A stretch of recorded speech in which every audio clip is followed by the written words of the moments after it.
So how many people know that happy customers are very important to what we do? Only a few? All right, more hands. There we go. All right. So Net Promoter Score is what we at Array Digital use to help quantify and qualify our clients. So it's very easy to just assume that your clients are happy or assume that they're not happy. But if you don't actively ask them or actively quantify it, then it doesn't matter. So Net Promoter Score is a simpler way to measure your client satisfaction. So that's obviously what this is all about. It ranges from negative 100 to positive 100. And it basically just measures your client's willingness to refer you to a colleague. So it's literally just one question. This form right here is what gets sent in the email, and they can click directly in their email, 0 to 10. So you can see 0 through 6 would be a not good score. 7 through 8 is okay. 9 through 10 is a good score, and we'll go into that in a little more detail. So again, why we do this is obviously to measure our client satisfaction and loyalty. It gives us a little more insight into each client, into whether or not they are satisfied. Maybe they're satisfied, but they may not continue with us in the next year, or maybe they just are waiting for this contract in because they hate the work that we do. And then this third bullet point is probably one of the biggest ones. So it gives us perspective versus reality. So you can be doing everything that you say you're going to do in your contract, or assuming that you are doing everything that you're going to do. But if your client still isn't happy, then it doesn't matter. And then you get more engagement than just long surveys that people never want to fill out when you have 100 questions. And then NPS is actually a globally used standard for a lot of businesses. So it's an easy way to compare yourself across industries or within your industry, and it doesn't have to be local. So how does it work? So we import all of our clients into what we use is what is Retently, but there are a lot of different platforms that you can use out there. So you import your clients, and then we have it set to every 90 days that this goes out just a continual basis to get constant insight. But they will get that email. They'll get exactly what you saw in the screen before, where it says, how likely are you to refer Array Digital to a friend or colleague?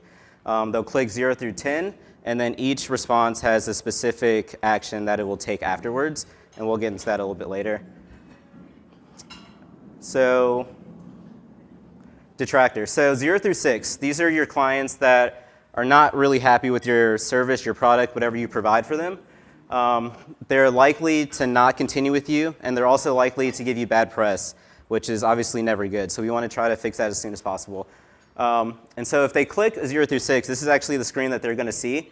So it's going to say what was missing or what was disappointing in your experience with us. And then once they fill this out and hit send, this comes directly to us. We actually have it automated so that as soon as it is sent, it comes straight to what we use is called Slack, and then we can respond immediately to whatever concerns they have.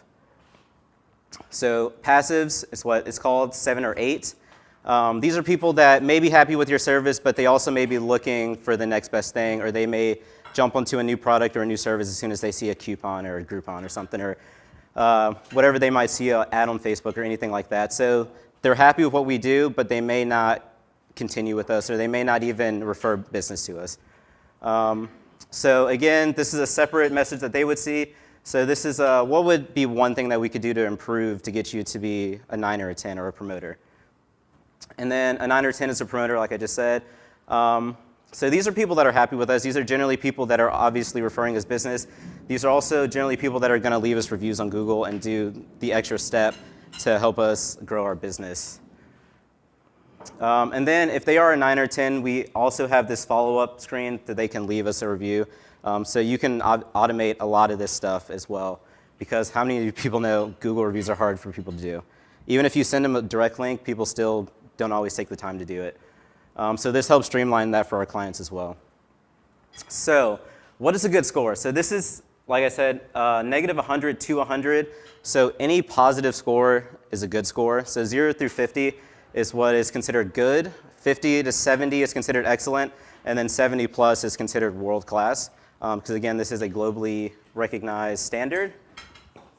And then how you calculate that. So you have the 3 buckets that we just went over. You have promoters, passives, and detractors. So in this example, we have 16 submissions. We have 9 promoters, 4 passives, 3 detractors. So what you're going to do to calculate that is you take your promoters, and you divide that by your total. So we have 9, divide that by 16, so that's 56. We have detractors, we have 3 out of 16, so that's 19. And so what we're going to do is we're going to take that 56, subtract 19, which gives us 38. And so you can obviously see that passives aren't really a part of this equation outside of just mass volume. So they also do take away from your score. So if you're not a promoter, then you're not benefiting the score. And even, so that's 0 through 8, so it's really entices you to work hard to please your clients. If not, it's going to keep dragging your score down.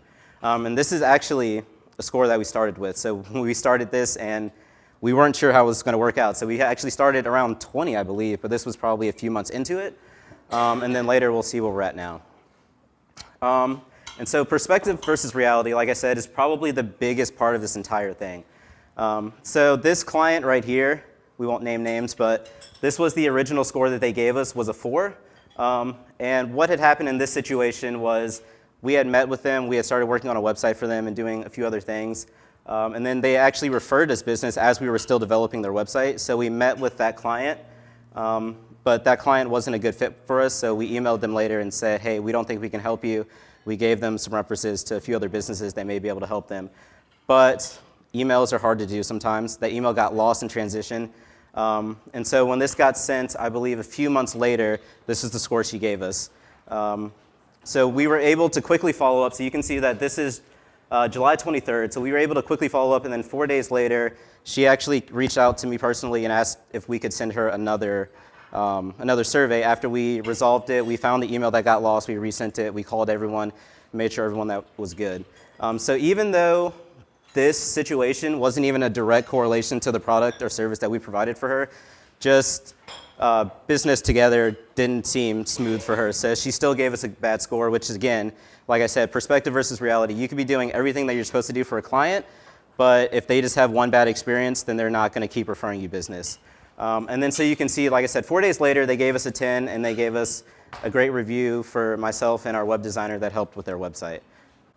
So like I said, this is where we were as far as August last year. I think we started this around June of last year.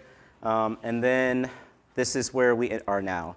So a lot of these people actually started as passives and detractors, and we moved them to promoters just by following up. A lot of it was communication, actually, as far as we found out. So we were actually providing a good service, but some of the stuff that we were actually doing without notifying the client. They didn't know what we were doing or the extra steps that we were taking. And then some of it was just we were forgetting to follow up with certain things that after they would make a request, we would actually do the request, not follow up, and then they would find out a few weeks later that the request was actually done. So a lot of this, again, is just perspective versus reality. We were doing what we were supposed to do. We just weren't communicating as well as we should have. And then that's kind of what this slide is saying here. It showed us what we were lacking. That was, again, communication. It allowed us to determine what clients were best for us. So we actually had some clients that we decided not to continue working because they were making some requests for services that we either no longer provided or was just out of scope for the project. So sometimes this is good as well because you don't want clients to just hang on just because they have a contract or they feel like they have to hang on with you. And then this also gives a clear goal for all our clients. So we have KPIs at our company, key performance indicators. And this is one of those, so it's a good visual representation of how we're doing as a whole for the company. And that's, again, what I just mentioned here, so that's my takeaways. Any other questions? All right, thank you guys.